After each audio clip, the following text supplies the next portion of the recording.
Helmet లేకపోతే మీ ఫోన్కి ఒక్క సెకండ్లో మెసేజ్ వస్తుంది. మరి అదే రోడ్డు మీదున్న గుంతలో పడి ఎవరిదైనా ప్రాణం పోతే ఎవరికి మెసేజ్ వెళ్తుంది? ఎప్పుడైనా ఆలోచించారా? మన సిటీలో ఉన్న ట్రాఫిక్ కెమెరాల టెక్నాలజీ మామూలుగా లేదు. ఫైన్ వేయాలంటే చాలు సెకండ్లలో ఫేస్ రికగ్నైజ్ చేసి జేబులు ఖాళీ చేస్తున్నాయి. టెక్నాలజీ అంటే ఇలా ఉండాలి అనిపిస్తుంది కదా, కానీ ఇక్కడే అసలైన లాజిక్ మిస్ అవుతుంది. ప్రతిరోజు ఎంతో మంది ప్రాణాలు తీస్తున్న ఆ పెద్ద పెద్ద గుంతలు మాత్రం ఈ ఏఐ కళ్ళకి ఎందుకు కనిపించడం లేదు? జరిమానా వేసేటప్పుడున్న స్పీడ్ ఆ గుంత పూడ్చేటప్పుడు ఏమవుతుంది?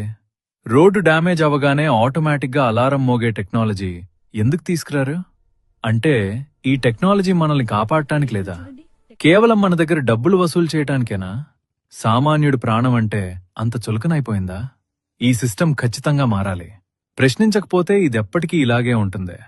ఈ ప్రశ్నకు సమాధానం దొరికే వరకు దీన్ని ప్రతి ఒక్కరికి షేర్ చేయండి.